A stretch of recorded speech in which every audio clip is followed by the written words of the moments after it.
You guys are live. Hello, everybody. We're about to get started. I'm just taking a few minutes to set up. Ruth, we can start to see your screen now. So please share your screen.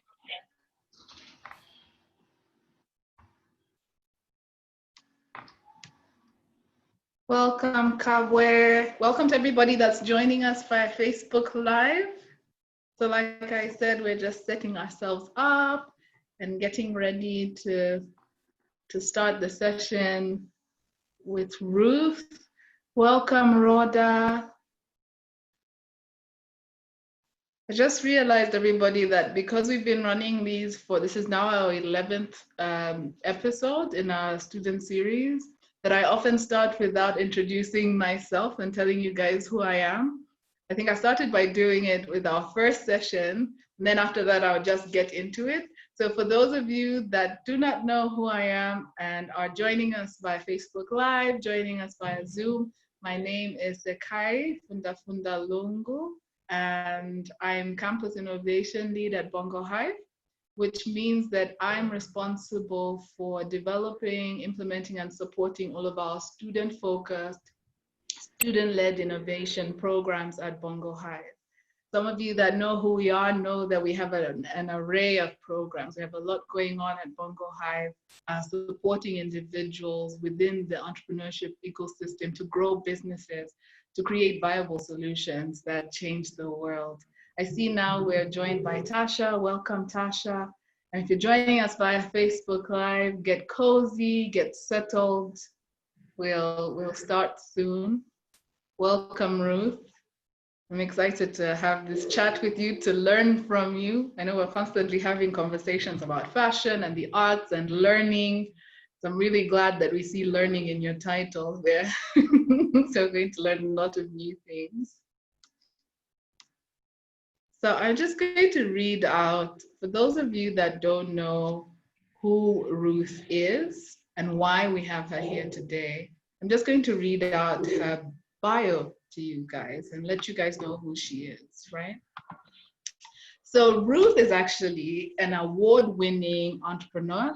She's a wife and a mother of 3.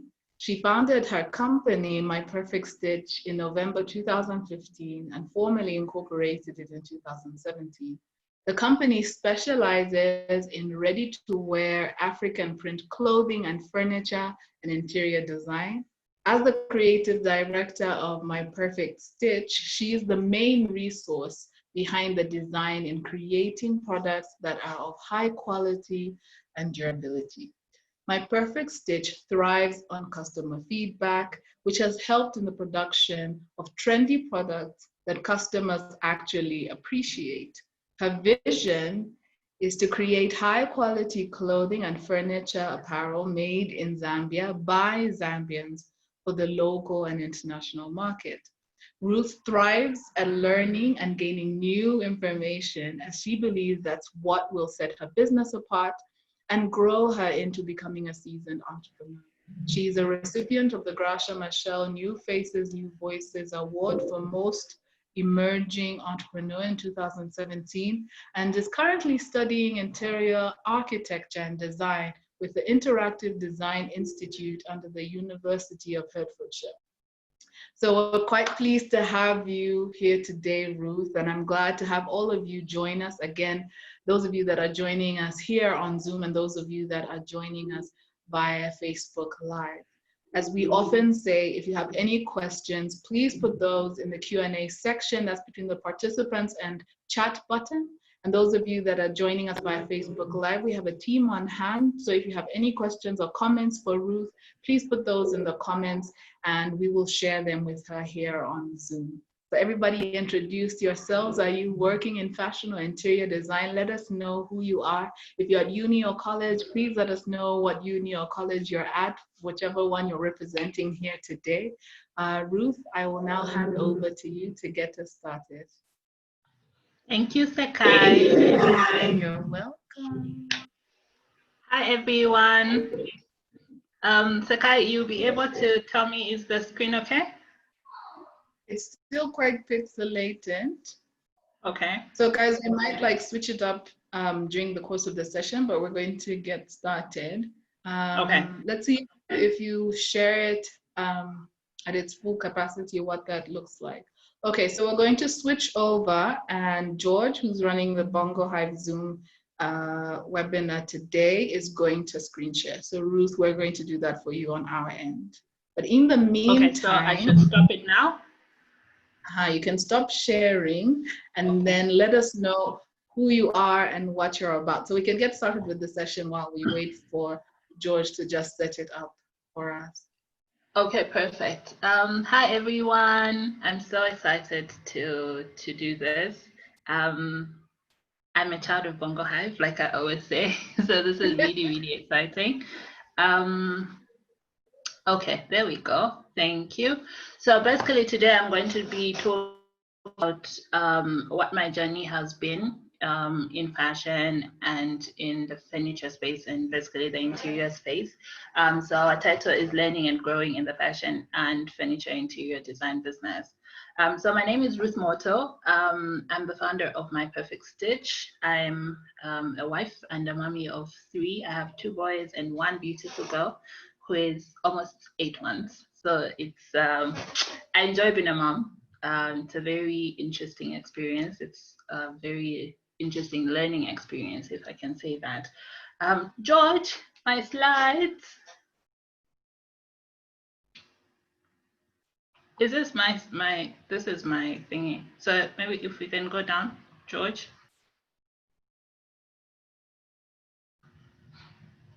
Oh, okay, perfect.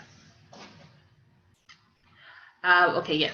So I like to say that I'm a business girl. I studied library and information studies at the University of Zambia, and was a double major with psychology. And currently, I'm studying interior architecture and design with University of Hertfordshire through Interactive Design Institute. Sekai had mentioned that. I would like to say that I'm absolutely a lover of learning. So I enjoy learning. I hate to feel like I don't know things. So every time I encounter something that I'm very interested about, I take time to learn more about it and just grow in that space. I enjoy watching documentaries, so I do that a lot when I'm driving, when I get to the office, and I do that a lot in my spare time. Just continue going down. Georgie.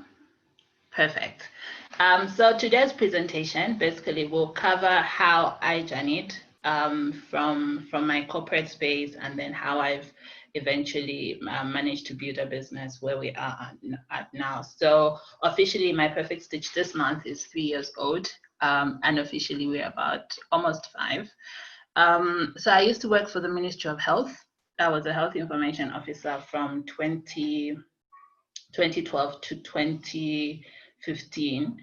I left the corporate business because my husband was transferring. We won the copper belt and he was being transferred to Lusaka. So we moved, our entire family moved, and I couldn't get a transfer. So I decided to leave my job.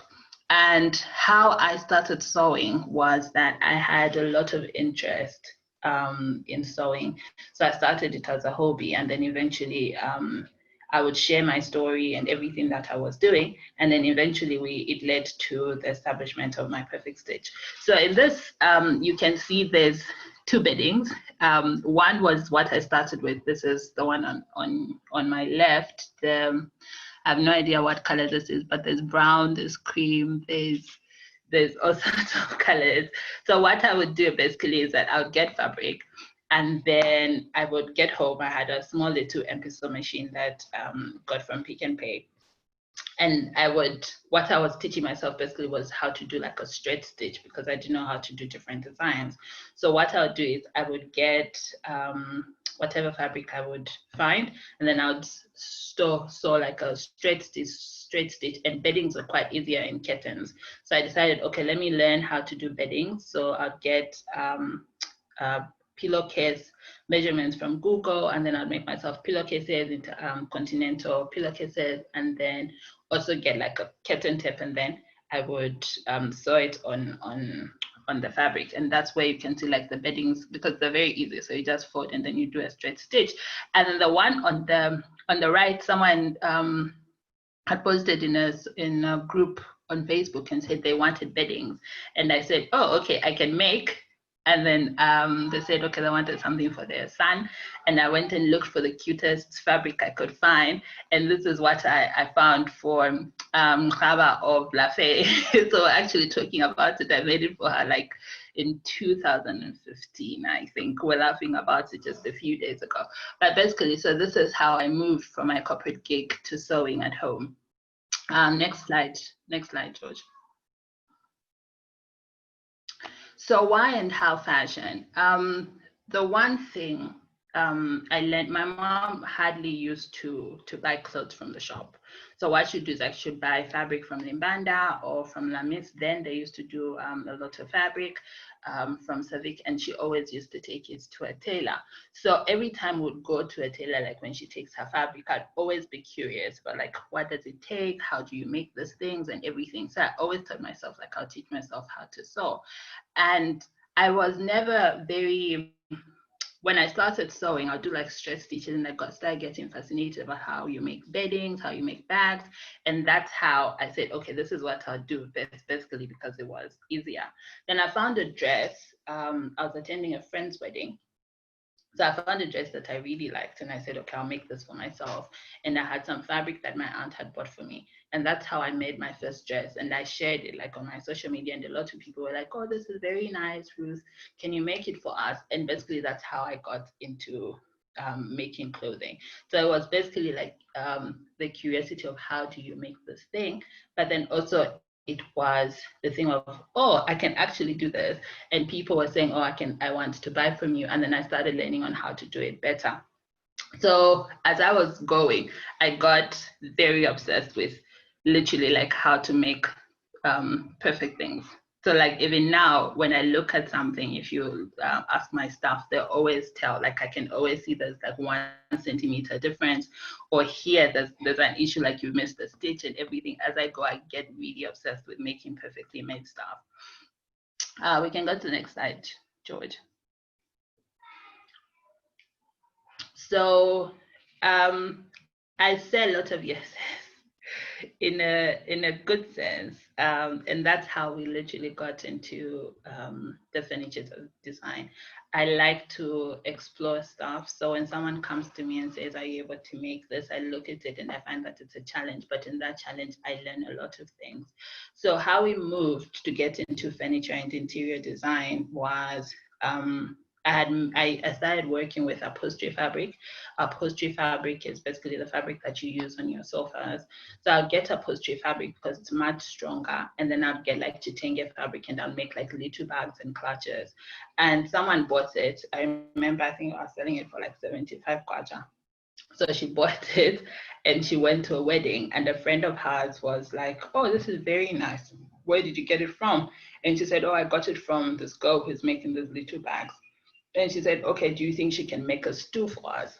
So I said, she said, I think so. So she called me and she's like, oh, can you make a stew using the same fabric that you use for this clutch? And I said, of course we can. By then I had never made furniture in my life. So literally after I said yes, I started thinking of how do I actually create the stew. So I went to the nearest market. I found those carpenters and I said, okay, actually, I went to Kamala Market because I was buying some fabric, and I said, are you able to make a stew out of chitenge and upholstery fabric?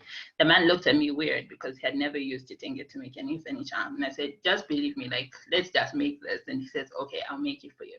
And he made it, I think that was like 2016. He made it, he didn't make it really, really well. I said, no, I can notice like there's the two things, so make some changes in it. So he made changes. It didn't come out right the second time, so I asked him to do changes again. By the time he made it the third time, he had even become my guy. So now we've been working together 5 years, and he's my full-time carpenter now. And basically with that, yes, that's how we even found ourselves doing furniture.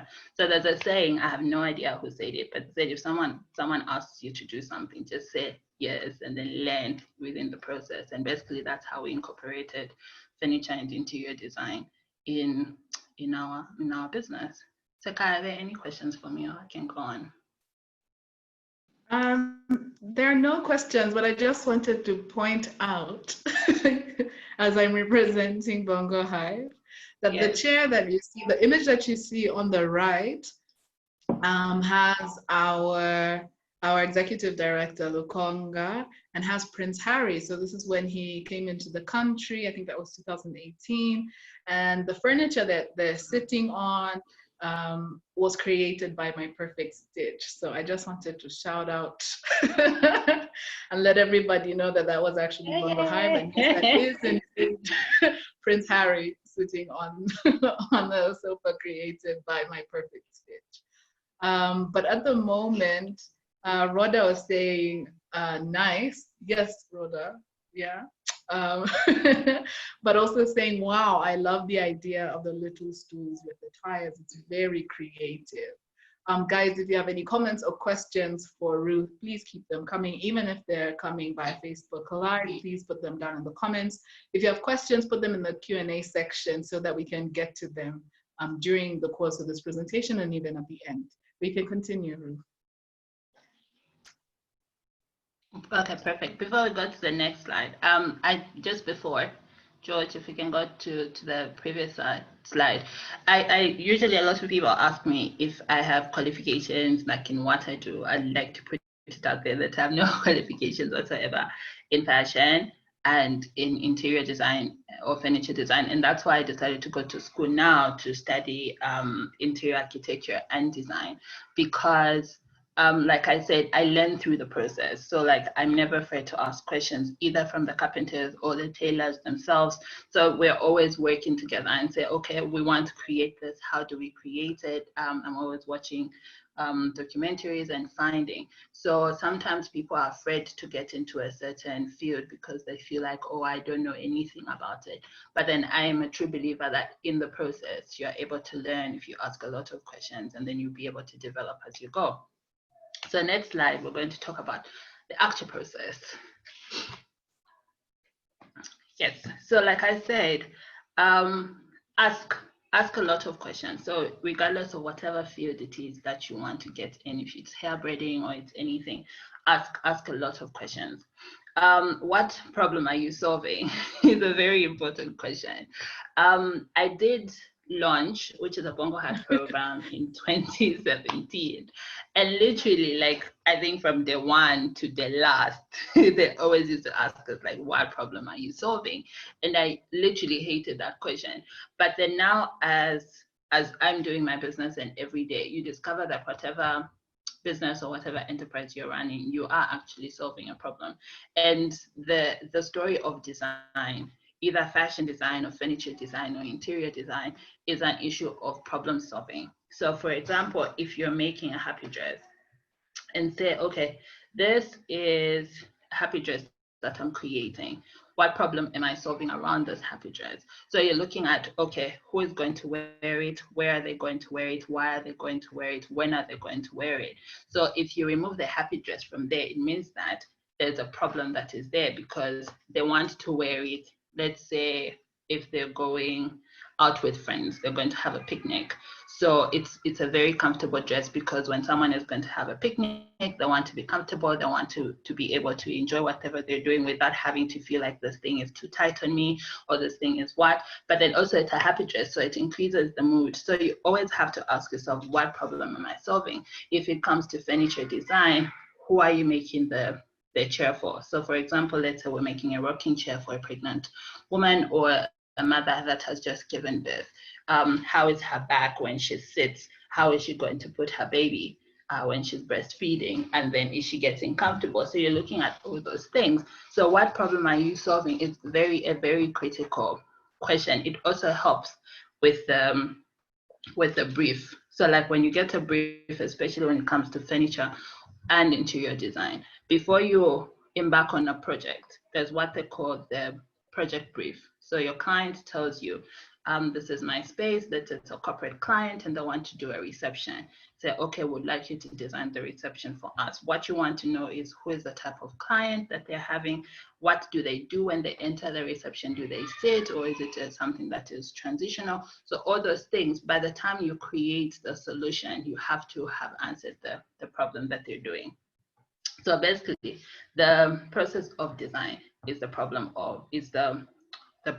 of design, of problem solving. And then share your story. You never know where to lead you. Sometimes, basically, like when I look at where we started as My Perfect Stitch, I didn't even know that I was creating a brand. But so many people have followed and they're able to see like the amount of growth we've had. So like from the very first stitch that I had done on my very first sewing machine, it has led to where we are now. So it doesn't matter how small or what it is, you always have to share your story. You have to develop and be very intentional about your growth. One thing that I've said like all the time, ask my friends, they know like I really enjoy learning. It's the kind of my friend, she'll tell you. My But then like goodness, guys, it's intense. I mean, the amount of things that Ruth learns and the amount of things that she pursues. So, yeah, I can attest to that about the intentionality and growing. So you always have to be and say, this is where I want to be, especially at the point where you decide this is the field you want to pursue or this is the area that you want to be in. Be intentional and say, oh, okay, I want to be able to create furniture the way this furniture is created. Ask yourself, what type of wood do they use? What type of process do they use? What type of sanding do they do? How do you ensure that you get to this point? If I say I'm going to do it metal fabrication, what is the process? So you have to be quite intentional and you have to ask a lot of questions and also follow people. Instagram, Pinterest, YouTube has a lot of knowledge and say, okay, this is what I want to learn. Who are the people that I can learn from? Get mentors and a safe space to vent because the process is hard. I always say every time, because I think I've been in this entrepreneurship space for almost about 10 years now, from I used to facilitate conferences around it. I always say up to now that I feel like people never told us how hard entrepreneurship was. They'll just say like get into the business and then like run your own business, make money and everything. But the truth of the matter is that it's very, very hard and you need to find a safe space where you find like-minded people and people who have gone before. And it doesn't matter if a person is in the same business as you, because all businesses essentially are the same, even though like they're different fields. So you just have to find someone who understands, but who's able to help you when you get to a roadblock and say, okay, this is what I'm going through. Maybe I'm having difficulties with dealing with my staff, or I'm having difficulties with actually getting staff. How do I hire someone? How long can I be a sole trader before I can actually have someone join me on my team and everything? And you need a space to vent, because as you're going, sometimes it gets frustrating, especially if you find yourself in a field that is not familiar to you. Next slide, George. So what I've learned so far, and I'm still learning, is how to work with people. One thing that I come to appreciate is that even when you run a business, you meet different people.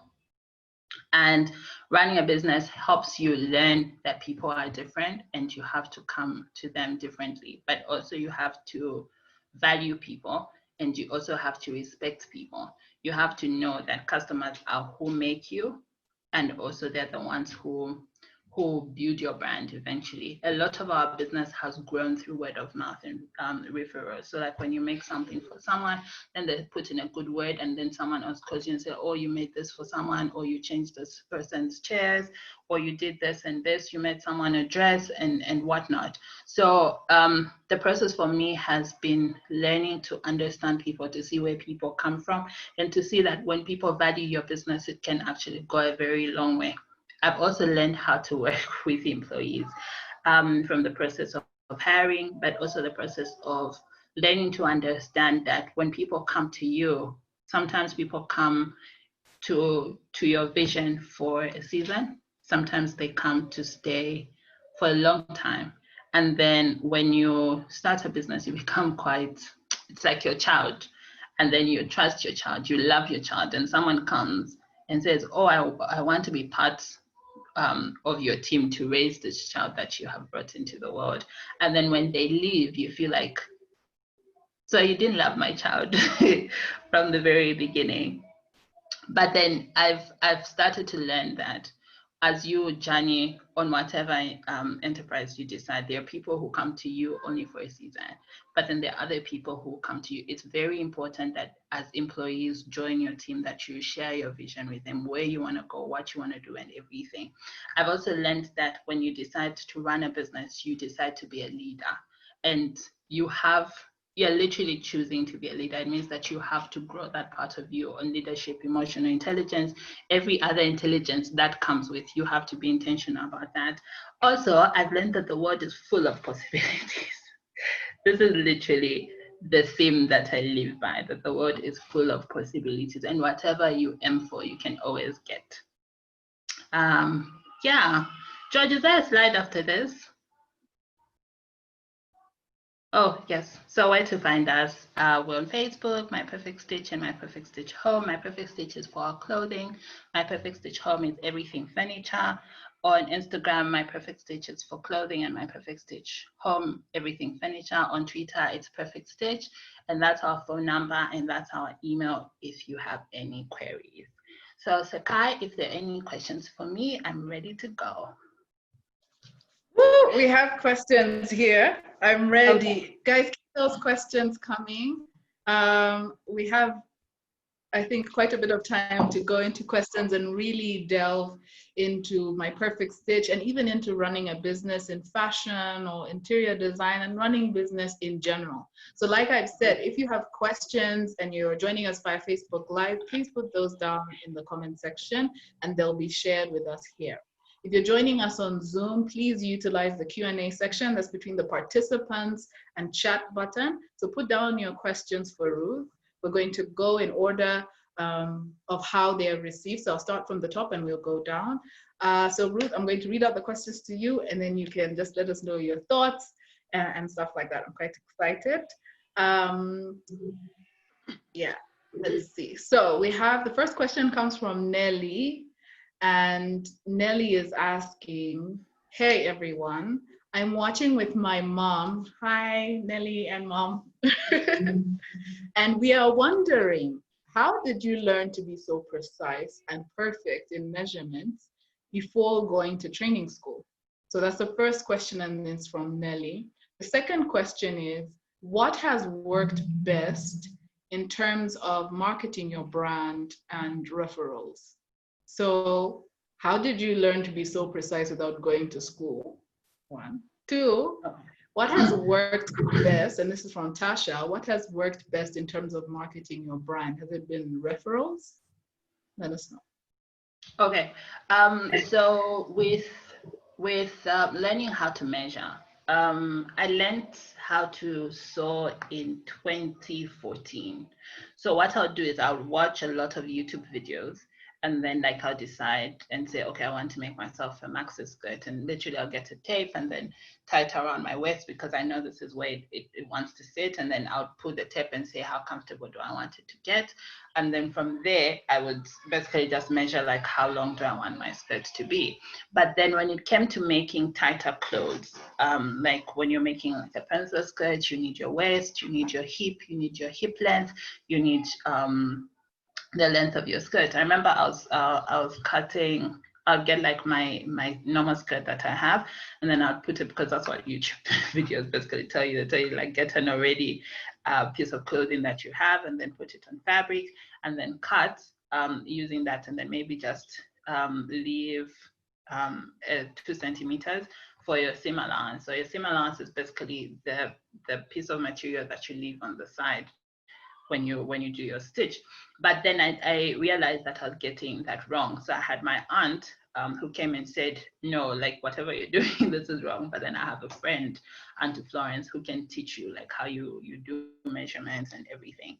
So I went to Auntie Florence, and then Auntie Florence basically taught me like, this is what you need when you're making a skirt, when you're making a top. She taught me like where your shoulder is, you have to look for this thing here. So like you would do, I don't know, like if you're going to tell us, they always look for that thing here, and then they're trying to tell you this is where your shoulder ends and everything, and your bust and whatnot. But also, aside from that, Pinterest has a lot of visuals on how you take measurements, where you take measurements.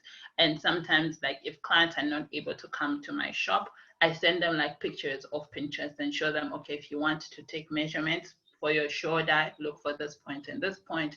If you're doing your bust, you have to do it like this. And then make sure when you're doing the tape, like leave an allowance a little bit. And then you take the measurement for that. For your waist, look for the point where you're very comfortable with when you're wearing something. And this is very important. Like every time you're taking measurements for yourself or with your client, you have to ask them, are you comfortable with this? So when you get a tape and then you put it around, how does it fit?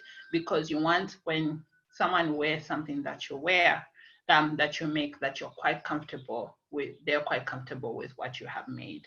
So for me, for Nelly, if you're able to find someone who is in this industry, either a fashion designer or just your local tailor, and just ask them, help me, like I'm trying to do measurements. What exactly should I do? That's where we go back to asking a lot of questions. So ask them. And also working with my tailors, a lot of my tailors know more than I do. So I usually ask them. I know like how it should look like visually. I know how a dart should run. I know everything. So when they make a mistake, I do the quality control because I understand how it should go. But then for them, they have the expertise, like the skills in order to bring that vision to life. So you have to work hand in hand with them. The second question was, oh, I don't know if that has answered. Maybe Nelly can tell us if there's more information that she would need. The second question was on what has worked best, marketing my brand or referrals. So I would tell you that she doesn't really like how I market the brand. We're still learning on that. But a lot of referrals have worked. Yeah. And why a lot of referrals have worked is because I always ask people how they feel in whatever my Perfect Stitch product they've bought. So I always ask, how is it? How did you find it? Do you have a problem with it? Come back. So I always ask people, like, if you're not okay with something, if it doesn't fit right, come back. Because in that coming back, we learn and say, oh, okay, this wasn't okay and everything. But also I prefer people to come back to the shop so that if they have any complaints, my people can see and say, okay, guys, when we're making something here, we're called My Perfect Stitch. And if something doesn't come out perfectly stitched, then we're not living up to the brand promise. So a lot of referrals so far have worked best due to the experience, the user experience, and we're working on the selling the brand. Yay. Yeah. Lumba says, I think your best marketing has been your referrals. You have perfect finishing.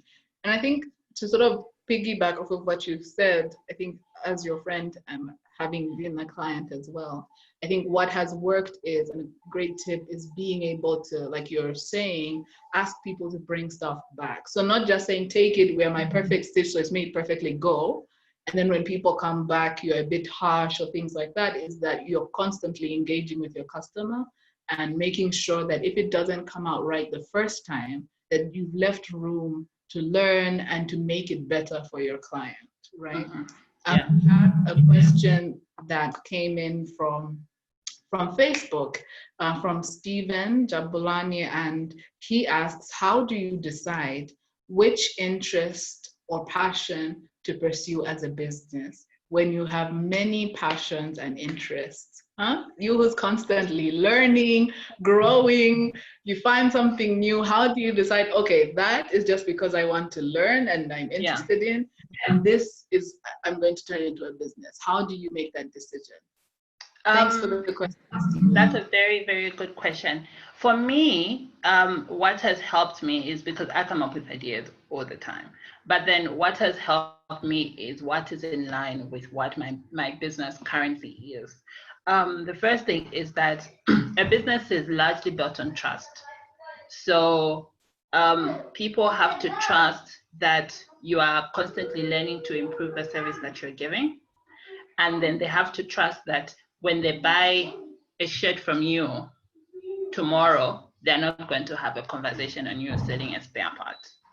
So like it has to be consistent. And then, so if you are in line with that and say, okay, I've decided that this is, hold on. Mommy is on a call, guys. Please, mommy is on a call. Just come back in 10 minutes. As you know, she's a mommy of 3. Yes. Thank you for that. So yes, so like I was saying, you have to, if you decide that this is your business, you have to constantly, whatever interest you develop, ask yourself if it's in line with that. And you say, okay, for example, if you look at furniture and you look at interior design, they're basically in the same circle. So with that, it basically comes the same. So someone knows I can buy a chair from Ruth. Tomorrow I can call her and say, oh, okay, Ruth, can you come and help me arrange how to put this chair? Mm-hmm. Hey guys, so while Ruth sorts that out so that we can hear her clearly, please keep your questions and comments coming. Thank you so much for being interactive. If you're joining us via Facebook, please keep those comments and questions coming. I haven't heard from, are any of you working in fashion or starting a fashion brand? We would love to know. But thank you so much for the questions and for being engaged. Just keep them coming while we still have some time. Welcome back, Ruth. Thank you. I'm sorry about that. Yes, okay. So as I was saying for Stephen, so like for the interests that grow that are around your business, you have to ensure that, okay, those ones, sometimes they're not even interest, they're just like you have to because it's a business that you run. But then also the second thing is that if you have a second interest, are you able to fully run another business alongside the first business that you have? Because running a business is quite taxing. So is it something that you're willing to do? Is it something that you're able to do? Otherwise, just do it in the hour that you have and let just that be the interest until you fully develop the systems to be able to run that business without you. Then you're able to go and start another business. I hope that answers the question. Stephen, let us know in the comments whether that answers your question on how to decide. We have a question here from Tasha. So guys, I'm going to read them out in the order that I see them in the question and answer section. So Tasha is asking, given the chance, what would you do differently? And how has the Chitenge market developed over the last few years? And how do you see it growing in the coming years? I think I'll combine that with a question that's come in from Facebook, and that is from Alan Ziambo, who asks, who says, thanks for the great presentation, Ruth. My questions are, where do you see your company in the next 10 years? And secondly, as an entrepreneur, what is the greatest risk you have had to take so far? So that question I combined with how you've seen the Chitenge market develop over the last few years and how you see it growing in the coming years. And also from Tasha was, what would you do differently if you had the chance? So the questions are, given the chance, what should you do differently? How do you see the market, the Chitenge market developing over the last few years and see it developing in the coming years, as well as where do you see yourself in the next 10 years? And what is the greatest risk you have had to take so far? Okay. So I don't think I would do much differently. Yeah, okay, no. I think there's one maybe. I would fully research on how to rent an office space as an entrepreneur. Because so we started renting our first office in 2018. We moved December 2017 and then started officially trading in 2018 January. And I feel like I didn't do as much due diligence, first of all, on our finances and saying, okay, are we able to meet the demands of having to pay rent, having to pay salaries, and then also having operation capital. I'd look at how much are we able to pay for rent, because sometimes you think, oh, this is a nice office, or it's 7,000 kwacha, or it's in North Meadow, it's in Rodsbach. Will be able to do that, but before you realize, you find that all you're doing is actually just working for rent. So there, I would consult more. I would ensure that I know my numbers quite well before I actually jump into that. But nonetheless, I learned quite a number of things. I'm still learning, and I'm glad that we actually did what we did when we did it. Chitenge development, how has it developed over the years? One thing that I absolutely love about Chitenge now, well, I've always looked at it that way, is that it's quite versatile. Like you can use it in everything. And then now a lot of people are actually coming to terms with that. Before, Chitenge was what our mothers, not even us, what our mothers would wear when they're going for a kitchen party. So it would be, Bana Joyce's daughter is having a kitchen party next month. I have a chitenge and I'm taking it to Batembo, and he's going to make me a dress. But then now it's literally, you can do anything with it. And that's something that we thrive at My Perfect Stitch, because for us, chitenge fabric is how we tell the Zambian story, because you want chitenge everywhere. When your mother was pregnant, it's what she used to papu you in. If you're a girl, it's what you used to wear. Literally, like, the chitenge is part of our lives, and for us, that's what we want to tell. We want to say that you can have a scatter cushion that is in chitenge, because that is part of who you are. You can have a chair which is in chitenge. You can have a laptop bag which is in chitenge. You can have a backpack that is in chitenge. And a lot of people are coming. They are coming to that and saying, oh, this is what you can do with chitenge. You can actually do more with it, and that is what is very exciting. And also the fact that it's now become a global trend. Like, a lot of people are saying Wakanda did so much for us in that regard, but then now it's such a global trend, and it's opened up a lot of avenues for people to come, for fashion designers or for interior designers or furniture designers to come and say, guys, this is our fabric as Africa, and this is what we can do with it. Not only make clothes, but also, even as we're making clothes, we can make clothes to the office. People can wear chitenge suits, people can wear chitenge for their weddings, so it's no longer just a kitchen party outfit. It's literally become an everyday wear, and that is something that is very exciting for us. Where do I see My Perfect Stitch in 10 years? We're going to be a global brand in 10 years, and that is why I'm actually studying interior architecture and design, because of so much possibility that it has. Also, the fact that we're going to be a design hub, in the sense that it's not only furniture that we design, it's also interiors that we design. I'm hoping that then we can also start designing from ground up. That is like literally buildings. So like, when you hire us, when you make money in the next 10 years, you're going to be calling My Perfect Stitch so that it can build ground up for you according to your taste, according to what you want, the type of furniture that you have, the type of fittings that you have. But it is something that will have a global standard, made by a Zambian brand for the Zambian market and international market. And also, we're bringing chitenge to the world, not only in clothing, but also in the furnishings that are there. What's the biggest risk that I've taken as a business? I borrowed money. In 2018, I had run out of money. I had decided to rent a space that was 8,500. I was very stupid. I thought I had faith, but no, I had not. I was quite stupid. I decided to rent a space that was way above what we were making. And then I took my car to the Chinese, and then I gave them so that they could give me money. They gave me, I think, 13,000 kwacha. So I paid rent and I paid half my salaries. It was a very silly risk that I took. But yeah, anyway, we managed to pay it back.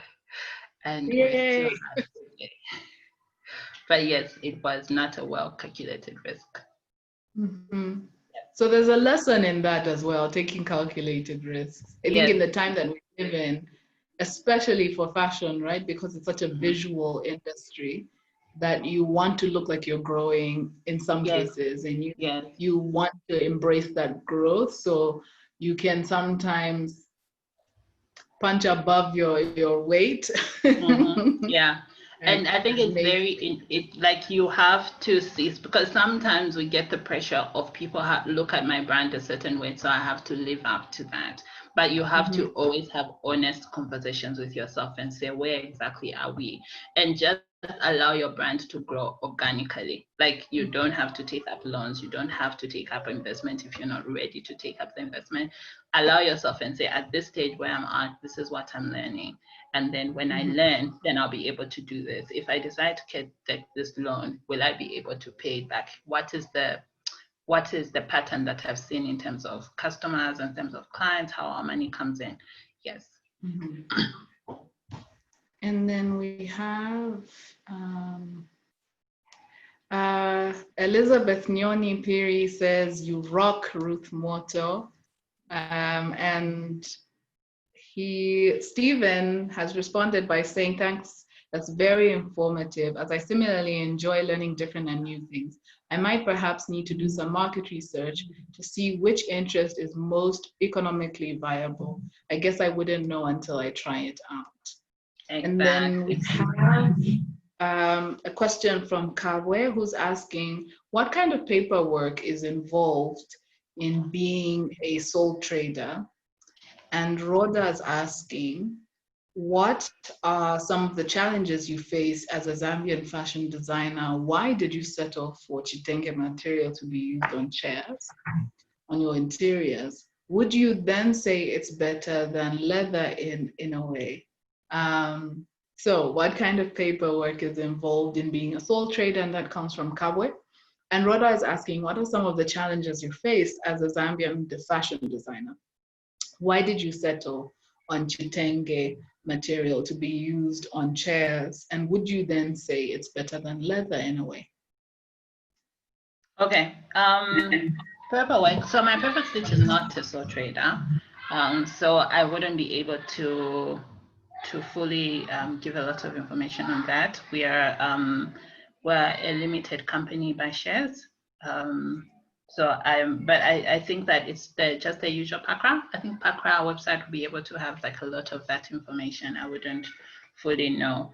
On Rhoda, we don't only use chitenge on our furniture. We actually use all types of fabric. So we do chitenge furniture. We actually use leather for some of our products. We use cowhide. We use standard upholstery fabric. But why I decided to use chitenge fabric for our chairs, so like you can see my this is my home office chair. It has chitenge. Let me stand this. But yeah, you can see.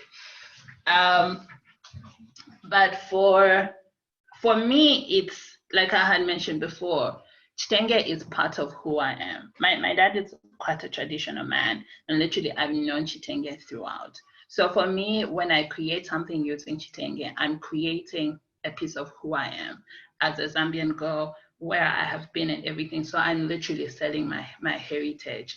And that's why I decided to settle for chitenge, because I feel like I'm able to tell a story through the type of furniture that we create.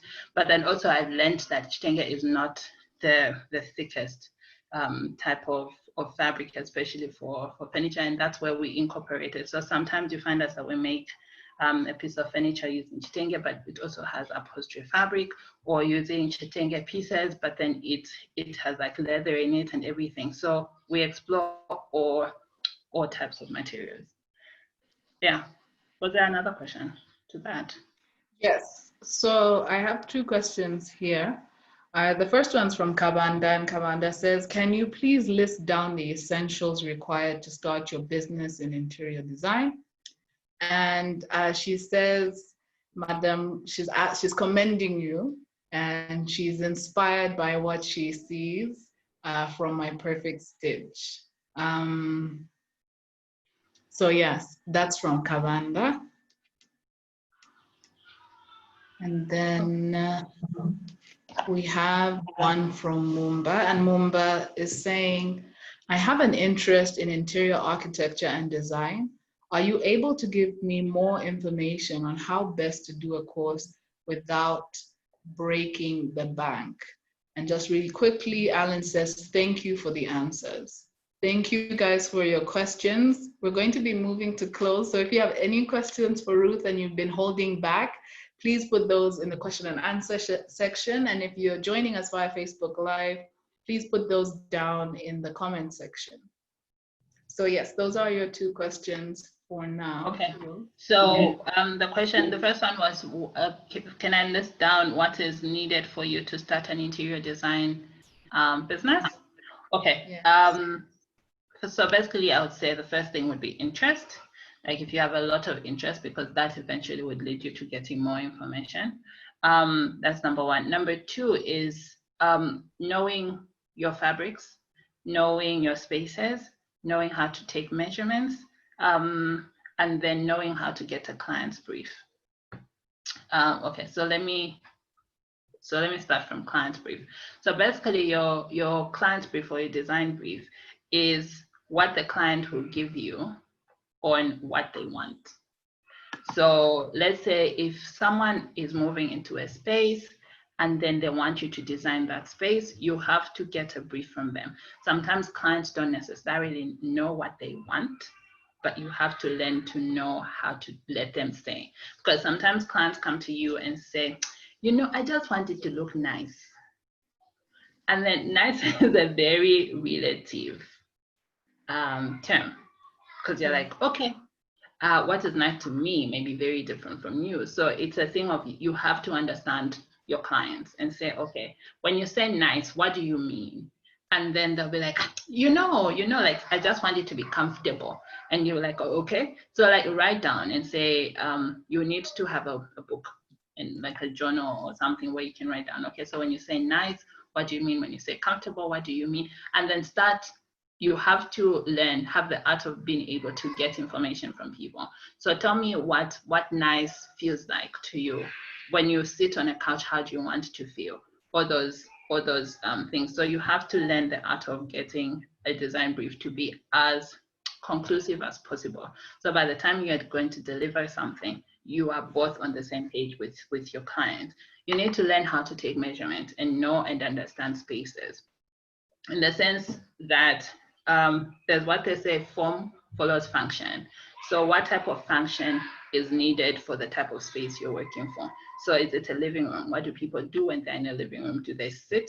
How is their culture around? So like for me, I have small kids, so they're always jumping on the sofas, but then they watch a lot of TV. So sometimes they watch TV while they're sleeping. Sometimes my first son sits on the table and he's watching TV from there. So when you're creating things from them and say, okay, I can't create a glass table for a family that has underpants because of the type of culture that they have in the house. Taking measurements is quite vital, because you don't want to be able to purchase a chair or make a chair and then it comes and it's quite gigantic in a space, or it can't fit, or it's too small. So you have to understand the basics of that. Also understanding fabrics. What type of fabrics work best for what type of environment? You can't use hard tent type of fabric or outdoor canvas and use it for the inside living. So you have to understand all those things. But also I would say watch a lot of architectural videos. Like there is Archidiary, there is Design, there is Architecture Digest. Read a lot of those, watch a lot of those. You'll be able to get like a lot of information on how interior designers actually create spaces. Interior architecture, I think there are a lot of courses online. Google is your best friend. Just Google in. The course that I'm currently doing, believe me, it does break the bank, but I honestly feel like it's a very vital foundation for me and a very good investment because of the type of information that I'm learning. And it's an entire degree program that I'm doing. So I'm finishing it in 2023. But then I decided to take up this course because of the type of information it has and because I run this particular business. So it is what I do for a living, and that's why I decided to make this investment. But then I feel like if you'll be able to go to Google, there are a lot of online courses, short courses that you can do depending on do you just want it as an interest, or do you want to be able to run a business out of it? So that should be able to help you make the decision. Thank you, Ruth. And Stephen, I just want to quickly apologize to Kavanda. I said she instead of he. But thank you for correcting me, Kavanda. You're right, these are unisex names, so sometimes there's a mix up there, but thank you for correcting me. Steven says, wow, I like that journal design brief idea. So thank you, Ruth. Thank you for sharing these tips. Maretta says, I see that Maretta said something, but Maretta says it's very informative. Thank you, Ruth. Thank you, And Marita. on that note, I'm going to move to close. I just want to say thank you, everybody, for joining us, for being engaged and asking questions and letting Ruth answer all of your questions and things like that. Ruth, thank you for taking the time. I know this is quite a busy season for you, but thank you so much for taking the time to speak to our student innovators and student business owners and give tips and things like that for them to build businesses. And I've learned a lot as well, even as your friend. Thank you for everybody. Thank you to everybody that's joining us via Facebook Live. It's great to have you guys here. Nelly says, thank you, Ruth. You truly are an inspiration. Guys, if that is true, Nelly. If you have any more questions beyond this webinar for Ruth, please slide in her DMs. I've shared with you in the chat section her handles, and George was sharing those earlier as well. So please slide in her DMs. Let her know that you were a part of this session and you have more questions. That should get you a quicker response. So just look for Ruth Mooto on Instagram or Twitter, as well as My Perfect Stitch and My Perfect Stitch Home on Instagram and Facebook, and Perfect Stitch, I believe, on Twitter. So guys, thank you so much for joining us. Thank you for your comments and your questions. Kawe, I'm glad that you found this a great session and an amazing experience. Thank you for taking notes. Nelly, thanks for joining with your mom. We're so glad to have you guys, and we're going to let you go. Please follow Bongo Hive as well to see all the different sessions we have coming up next. We have some focused on social enterprises. So if you're interested in building a business that thinks about the planet, that thinks about people, and thinks about these things above profit, then please follow Bongo Hive and find out more about the webinars that we have coming up. Join our WhatsApp group for students. I shared a link to that in the chat section as well. So if you want to learn more about opportunities for you to problem solve for industry and for the society, please join that group. I've just seen 2 questions coming in here. Oh, okay. Mumba, I'm glad that you learned something in the few minutes that you joined us.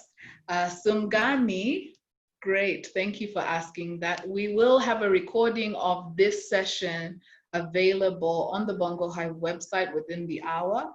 So if in an hour you want to go back, and even if you're a part of this session, you joined late perhaps, you can go back and re-watch this. So you go to Bongo Hive, so that's bongohive.co.zm/webinars. When you get onto our website, you should be able to find it. And you're looking for the on-demand section. So once you get on our website, you find the on-demand section and you will find this webinar and many others that we've hosted before. Please let us know your thoughts by hashtagging BHX Hive webinars so that we know what you're thinking, right? What are you thinking about these sessions? But once again, thank you so much, Ruth, for joining us. Thank you for having me. Bye.